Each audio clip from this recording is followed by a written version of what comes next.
Good morning student. आज हम BCom part second का पेपर सेकंड व्यावसायिक संप्रेषण एवं प्रबंध पढ़ेंगे। इसके अंतर्गत आज हम संप्रेषण क्या है, संप्रेषण की क्या भूमिका है, इसकी क्या उपयोगिता है, क्या महत्व है का अध्ययन करेंगे।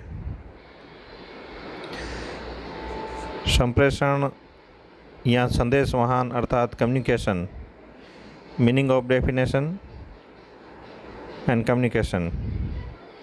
संदेशवहन दो शब्दों संदेश प्लस वाहन के योग से बना है। प्रथम शब्द संदेश का अर्थ समाचार या सूचना से है और द्वितीय शब्द वाहन का अर्थ भेजने के साधन से है। अतएव संदेशवाहन का अर्थ संदेश या समाचार भेजने के साधन से है।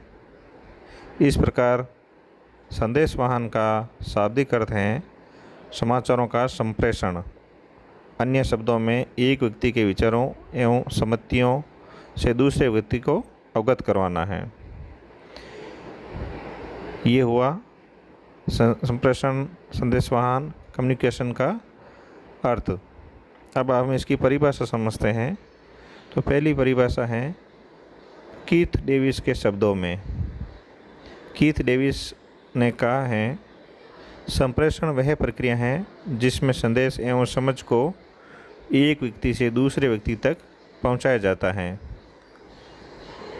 दूसरी परिभाषा दी है चार्ल्स ई रेडफील्ड के अनुसार, संप्रेषण से अभिप्राय उस व्यापक क्षेत्र से हैं जिसके माध्यम से मानव तथ्यों एवं सम्मतियों का आदान प्रदान करते हैं। टेलीफोन, तार एवं रेडियो अथवा उसी प्रकार की तकनीक साधन संप्रेषण नहीं है। अर्थात चार्ल्स ई रेडफील्ड ने बताया है, संप्रेषण एक व्यापक क्षेत्र है जिसके माध्यम से मानव तथ्यों और सम्मतियों का आदान प्रदान करते हैं। मानव के जो तथ्य हैं और जो सम्मतियां हैं, विचार हैं, उनका आदान प्रदान करते हैं। नेक्स्ट हम लेंगे डॉल्टन ई मैकफारलैंड के अनुसार जो परिभाषा है वो है, विस्तृत रूप में संप्रेषण वह प्रक्रिया है जिसमें मनुष्यों के बीच सार्थक बातों का आदान प्रदान होता है। विशेषतः यह वह प्रक्रिया है जिसमें मनुष्यों के द्वारा अर्थ समझे जाते हैं और समझ संप्रेषित की जाती हैं।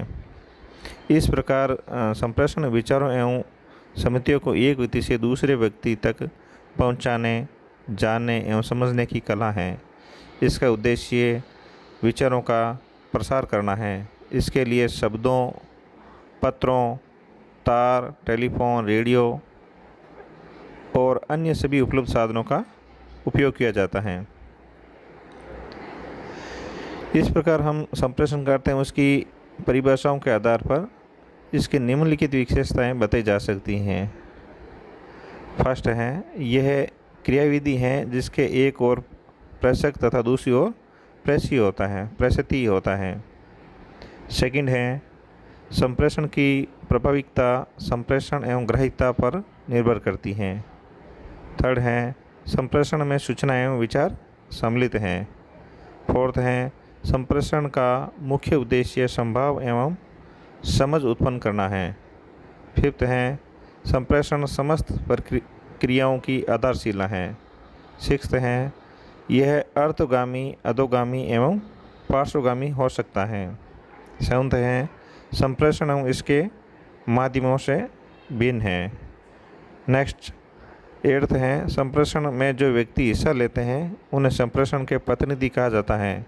संप्रेषण में कम से कम दो प्रतिनिधि होना आवश्यक है, एक सूचना भेजने वाला, दूसरा सूचना लेने वाला। नाइन्थ पॉइंट है, इसमें संप्रेषण की प्रतिक्रिया का परीक्षण किया जाता है। और लास्ट पॉइंट 10th है, संप्रेषण का अनुवर्तन भी किया जाता है। इस प्रकार से हम बता सकते हैं कि संप्रेषण क्या है, ये इसकी विशेषताएं हैं। नेक्स्ट जो अपना पॉइंट है वो है आधुनिक युग में संचार की भूमिका, उपयोगिता या महत्व। जैसा कि आपको मालूम है, संप्रेषण संचार यदि आधुनिक व्यवसाय एवं उद्योग की आधारशिला एवं पोषक जीवन रक्त कहा जाए तो कोई अतिशयोक्ति नहीं होगी। इस कथन का समर्थन करते हुए बेर्नार्ड शॉर्प ने कहा है कि संप्रेषण समस्त औद्योगिक क्रियाओं की आधारशिला है एवं आधुनिक युग के व्यवसाय का जीवन स्तर है। इसका कारण यह है कि आधुनिक व्यवसाय अब स्थानीय एवं राष्ट्रीय परिधि को लांघकर अंतर्राष्ट्रीय क्षेत्र में पहुंच चुका है। जटिल विधियों, विशिष्टीकरण एवं तीव्र प्रतिस्पर्धा आधुनिक व्यवसाय के मुख्य तत्व बन गए हैं। अब हम इसमें उपयोगिता, महत्व एवं भूमिका का फर्स्ट पॉइंट लेते हैं। फर्स्ट पॉइंट है व्यवसाय का कुशल संचालन एवं प्रबंध। जैसा कि आधुनिक युग एवं जटिलताओं का युग है, प्रत्येक कार्य की निर्दिष्ट विधि है जिसका पालन करना बहुत आवश्यक है, अन्यथा कार्य संचालन के लिए व्यवसाय में दिन प्रतिदिन बाधाएं उपस्थित होगी। सुचारू रूप में कार्य संचालन के लिए व्यवसाय के प्रत्येक अंग का अन्य अंगों के साथ प्रत्येक संबंध आवश्यक हैं, जिससे कि उनके मध्य निरंतर निर्बाध गति से संप्रेषण चलता रहता है। प्रबंध कार्य में संप्रेषण की भूमिका को स्पष्ट करते हुए पीटर एफ ड्रकर ने कहा है कि प्रबंध के पास एक विशेष औजार है, सूचनाएं हैं। वे व्यक्ति को हाँकता नहीं, उन्हें प्रोत्साहित करता है, दिशा प्रदान करता है और उनके कार्यों के लिए संगठित करता है।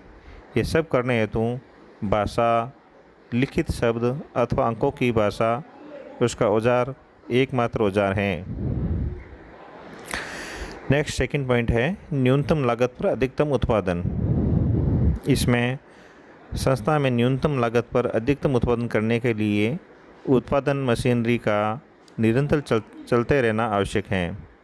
तालाबंदी एवं हड़ताल न हो और नियोक्ता, प्रबंधकों एवं श्रमिकों के मध्य सौहार्दपूर्ण मधुर संबंधों का होना परम आवश्यक है। लेकिन संप्रेषण द्वारा ये सभी संभव हैं, क्योंकि सभी पक्षकार मध्य सतत वार्तालाप एवं विचारों का आदान प्रदान करने का अवसर उपलब्ध कराता है। विभिन्न पक्षकारों में निरंतर विचार विमर्श होते रहने से स्थिति को समझने तथा दृष्टिकोणों को सहानुभूति से देखने का अवसर प्रदान करता है। प्रबंधक व्यवसाय की व्यवस्था के संबंध में कर्मचारियों से सुझाव लेते रहते हैं और उपयोगी होने पर उनको क्रियान्वित करते हैं। इस प्रकार संप्रेषण करने एवं लेने से कर्मचारी व्यवसाय में अपने आप को सक्रिय सहयोगी समझने लगते हैं। उनकी अपनत्व की भावना बढ़ने लगती है, जिससे वे अधिक परिश्रम तथा लगन से कार्य करते हैं। इन सब के परिणाम स्वरूप उत्पादन की मात्रा बढ़ती है और कर्मचारियों द्वारा अधिक कार्यकुशलता से कार्य करने से उत्पादन व्यय में भी पर्याप्त कमी होती है। इस प्रकार हम कह सकते हैं न्यूनतम लागत पर अधिकतम उत्पादन प्रबंधक संप्रेषण के द्वारा कर सकता है। नेक्स्ट थर्ड पॉइंट है विभिन्न विभागों, कार्यों, क्रियाओं में सहज समन्वय। आधुनिक युग में व्यवसाय एवं उद्योगों में की जाने वाली विभिन्न क्रियाएं अनेक विभागों में बांट दी जाती हैं, जैसे क्रय विक्रय, निर्माण, श्रम, लेखा कार्य, वित्त, नियुक्तियां एवं प्रशासन आदि। यद्यपि ये विभाग अपनी अपनी क्रियाओं का निष्पादन करने के लिए स्वतंत्र होते हैं, किंतु फिर भी उनके बीच विचारों से सतत आदान प्रदान द्वारा समन्वय बनाए रखना परम आवश्यक होता है। इन सभी आवश्यकताओं की पूर्ति संप्रेषण करता है। इस संबंध में नाइल्स ने कहा है कि समन्वय के लिए अच्छा संप्रेषण आवश्यक है।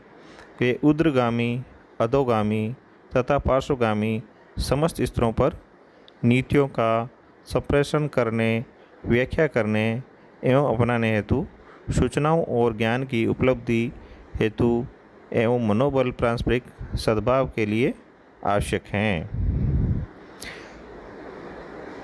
नेक्स्ट हम फोर्थ पॉइंट में लेंगे शीघ्र निर्णय एवं क्रियान्वयन। जैसा कि आज के युग में प्रतिनिधियों से विचार विमर्श करके कर्मचारियों का सहयोग प्राप्त करना अति आवश्यक है, किंतु सुव्यवस्थित संप्रेषण पद्धति के अपनाने से विचार विमर्श शीघ्रगामी एवं सुगम हो जाता है। इससे समस्याओं के तुरंत समाधान में सहायता मिलती है और निर्णय शीघ्र होकर उस पर क्रियान्वयन तुरंत किया जा सकता है। निर्णय में डिले करने एवं समस्याओं के टालते रहने से व्यवसाय में असंतोष का वातावरण उत्पन्न हो सकता है। अतः ये सुसंगठित संप्रेषण प्रणाली के वातावरण को सौहार्दपूर्ण एवं स्वस्थ बनाने में सहायता होती है। नेक्स्ट पॉइंट है जनतांत्रिक भावना को बल। व्यवसाय की प्रबंध व्यवस्था के लिए प्रबंध एवं संचालन तो होते ही हैं, किंतु यह वास्तविक कार्य अधीनस्थ कर्मचारियों और श्रमिकों को ही करना होता है। इनके व्यावसायिक क्रियाओं संबंधी सुझाव व्यावसायिक सफलता में सहायक सिद्ध हो सकते हैं। ऐसी दशा में उपयुक्त सुझावों के लिए कर्मचारियों को पुरस्कृत किया जाता है। इस भावना को बल मिलने पर प्रबंध एवं श्रमिकों के संबंध बिगड़ने का तनिक भी भय नहीं रहता है, जिससे मुक्त संप्रेषण व्यवस्था स्थापित हो जाती है। ऐसी व्यवस्था में जनतांत्रिक तरीकों से सफल निर्देशन के लिए मूल रूपेण आवश्यक हैं। वस्तुतः प्रबंध द्विमार्गीय यातायात के समान हैं। ये संप्रेषण की प्रभावी व्यवस्था पर आधारित हैं। नेक्स्ट पॉइंट है 6th, भ्रम एवं अज्ञानता का निवारण। संप्रेषण प्रणाली में भेजे गए संदेशों के संबंध में हर समय ये भ्रम बना रहता है कि कहीं भेजे गए संदेश के बारे में कर्मचारियों में भ्रम उत्पन्न तो नहीं हो जाए। इस बारे में W.H. वाइट ने भी कहा है कि संप्रेषण का सबसे बड़ा शत्रु भ्रम है। इस संबंध में हमारा ये मत है कि यदि संप्रेषण से भ्रम उत्पन्न होता है तो उसका निवारण भी संप्रेषण में ही होता है, अन्य किसी साधन से नहीं। यही नहीं, संप्रेषण अज्ञानता के स्थान पर ज्ञान का प्रसार करता है। नेक्स्ट पॉइंट है मनोबल में वृद्धि। एक व्यावसायिक अथवा औद्योगिक अथवा अन्य किसी भी संस्था में प्रभावी संप्रेषण की व्यवस्था के होने से उनके कर्मचारियों का मनोबल ऊंचा उठ जाता है। इसके कारण यह है कि इसमें कर्मचारियों को अपने विचारों को प्रकट करने की स्वतंत्रता रहती है। अतएव जब कभी भी किसी कर्मचारी को कोई असंतोष अथवा शिकायत होती है तो वह तुरंत विद्यमान संप्रेषण प्रक्रिया के माध्यम से उसे प्रकट करके अपना निवारण करा सकता है। परिणाम स्वरूप पारस्परिक सद्भाव बना रहता है, मैत्रीपूर्ण वातावरण का निर्माण होता है एवं शांति एवं संतुष्टि बनी रहती है। नेक्स्ट पॉइंट है 8th नंबर, कर्मचारियों के मध्य पारस्परिक सहयोग। आधुनिक व्यावसायिक अथवा औद्योगिक संस्थान में हजारों लाखों की संख्या में कर्मचारी एक साथ कार्य करते हैं। निर्धारित लक्ष्यों की प्राप्ति के लिए यह आवश्यक है उनके मध्य पारस्परिक सहयोग एवं उनकी क्रियाओं में सामंजस्य हों।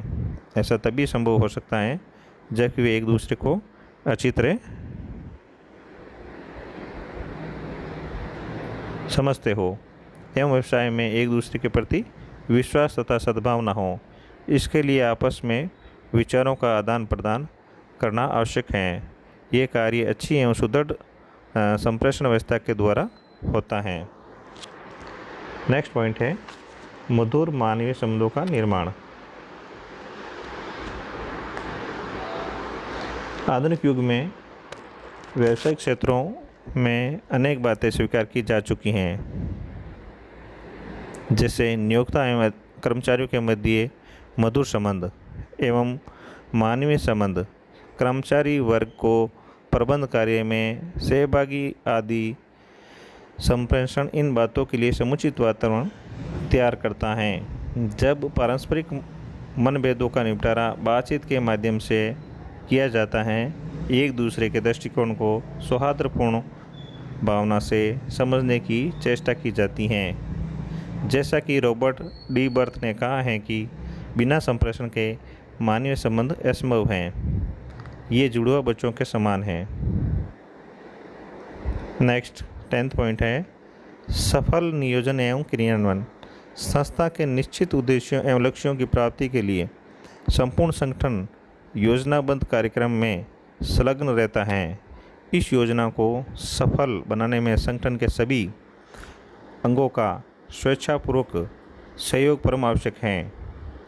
सर्वश्रेष्ठ नियोजन वहाँ संभव होता है जहाँ इसके बनाने वालों को क्रियान्वयन करने वालों को आवश्यक समस्त सूचनाएं प्राप्त हों। यदि देखा जाए तो वही व्यक्ति किसी योजना को उसी प्रकार से क्रियान्वित कर सकता है जो उसके उद्देश्य प्राप्ति के साधन एवं अन्य व्यक्तियों द्वारा किए जा रहे कार्यों से उसके संबंध में जानता हो। इस प्रकार सफल योजना के निर्माण एवं उनके सफल क्रियान्वयन के लिए समुचित संप्रेषण की व्यवस्था होना आवश्यक है। लास्ट पॉइंट है बाहरी लोगों से स्वस्थ एवं अच्छे संबंधों की स्थापना। अच्छे संप्रेषण की भूमिका केवल आंतरिक स्वस्थ संबंधों के लिए ही नहीं अपितु बाहरी लोगों से स्वस्थ एवं अच्छे संबंधों जैसे अंशधारी, सरकार, पूर्तिकर्ता, ऋणदाता, व्यापारी, ग्राहक, उपभोक्ता एवं श्रम संघ आदि के निर्माण के लिए महत्वपूर्ण है। लेकिन यह संप्रेषण के माध्यम से ही होता है। इस संबंध में किसी विद्वान ने कहा है कि संस्थान से बाहर जाने वाला प्रत्येक पत्र उसका यात्री प्रतिनिधि होता है, संस्थान का संदेशवाहक होता है, इसका प्रतिनिधित्व करता है। परिणाम स्वरूप संस्था की ख्याति में वृद्धि होती है, यह व्यवसाय का विस्तार होता है। इस प्रकार हम ये कह सकते हैं संप्रेषण कम्युनिकेशन में का व्यवसाय में क्या योगदान है। जैसा कि अब आज हमने अध्ययन किया संप्रेषण क्या है, इसकी क्या भूमिका है, इससे क्या अभिप्राय हैं, इसकी विशेषताएं क्या हैं, इसका योगदान क्या है। इस योगदान को आप किसी प्रकार की